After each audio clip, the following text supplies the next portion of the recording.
Alguén, sen arrepiarse, coidadoso de honrar aos mortos, non sabemos quen, con seguranza aínda non nacido, fará memoria.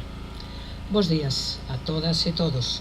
Isto dicía o escritor e pintor exiliado Luis Seoane no poema O pasado do seu libro As cicatrices, de 1959, no que poetizou a necesidade de lembrar porque o esquecemento afoga os recordos, sabémolo ben, esvaece o berro común do pasado.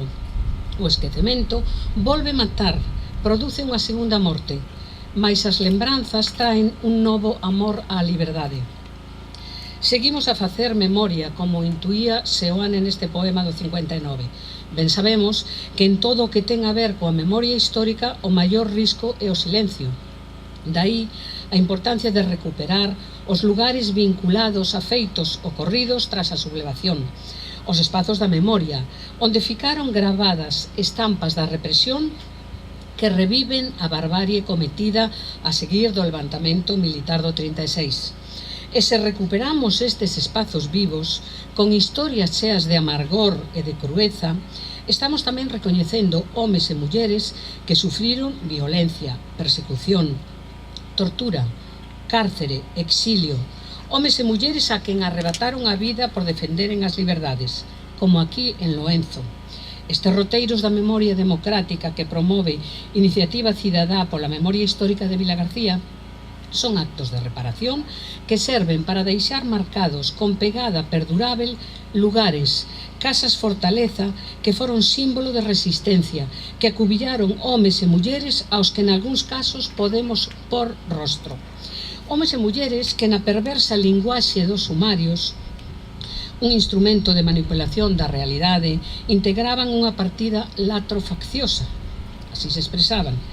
Esta linguaxe represora dos sublevados formaba parte dun entramado que puxo en marcha un aparato represor institucionalizado con apariencia legal. Quen transgredía a nova orde social e moral era culpável de rebelión militar ou de axudar á rebelión, como as 4 persoas que desde hoxe van permanecer inscritas neste pedagóxico atril da verdade, da xustiza e da reparación que se vai inaugurar para lembrar o acontecido aquel 16 de febreiro de 1937. 3 homes, 2 anarquistas, Rodrigo Berruete Alejandro, gitano, 34 anos, e Antonio Sayanes González, e un socialista, Manuel Limeres, 28 anos. Con eles, unha muller, Pilar Fernández Seijas. Rodrigo, Antonio, Manuel e Pilar tentaron defender Vilagarcía dos ataques fascistas logo do golpe do 36. Alí comezou a escaparlles a vida. Acurralados, perseguidos, anguriados pola falta de recursos e de refuxio para pasaren as longas e frías noites de inverno, sabían que no momento de caeren nas mans dos perseguidores acabarían con eles. Agacháronse por onde puideron, andaron por Xiabre e Lobeira, mais, como outros fuxidos, de cando en vez baixaban dos montes na procura de abrigo e de comida. A casa de Pilar Fernández Seijas, en Trabanca, foi casa a cubillo, foi casa solidaria para acoller os compañeiros que fuxían do terror, que fuxían da morte, e que unha noite foi rodeada pola Garda Civil. Eles e ela fixeron fronte como puideron ás forzas represoras e saíron por un alpendre para se refuxiaren en Loenzo de Abaixo, mentres os laios de Pilar, ao pensar nas fillas, ecoaban no espazo, ecoaban na noite. Aquel 16 de febreiro do 37, a hora en que os nenos da escola de Sentín saudaban o mestre coas ladaíñas obrigadas, Ave María Purísima, Arriba España, Viva Franco, Viva Cristo Rei, a esa hora, e ao pouco de sentaren, soaron os primeiros disparos, ao que seguirían moitos máis naquela loita desigual que durou 2 horas, segundo contan as testemunhas. Aquí foron descubertos, aquí neste lugar, tal vez por unha delación, un grande contingente de carabineiros, falanxistas, soldados, cívicos e gardas civis de Pontevedra viñeron reforzar aos de Vilagarcía para acabar cos 4 resistentes. Tras recorrer ao expeditivo método da gasolina, esta casa, este palleiro foi todo labaradas. Escoitáronse 4 tiros e despois foi todo silencio.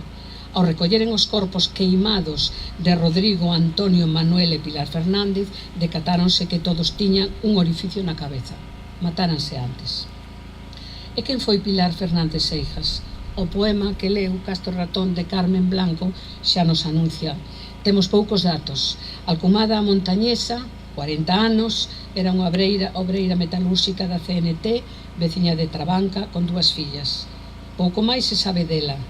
Apenas hai máis datos persoais, mais o que sí sabemos é que foi unha muller valente, decidida, rebelde, que se enfrontou con coraxe a situacións cheas de dificultade, á crueldade, ao terror.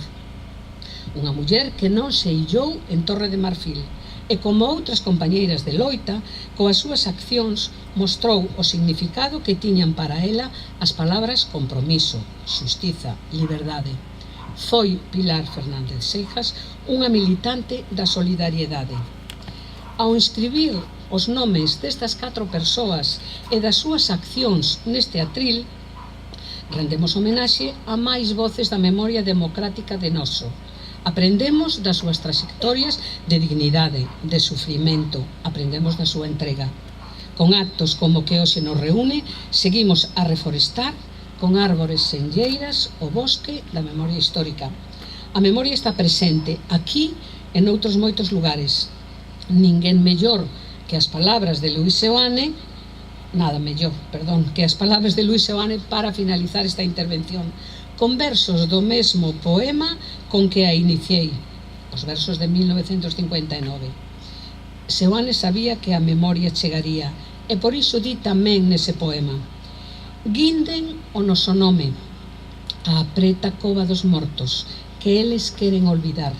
Boten o noso apelido, sílaba a sílaba, letra por letra, tras a cerca do cabeiro común. De calquer xeito, aínda así, alguén, non sabemos quen, fará memoria.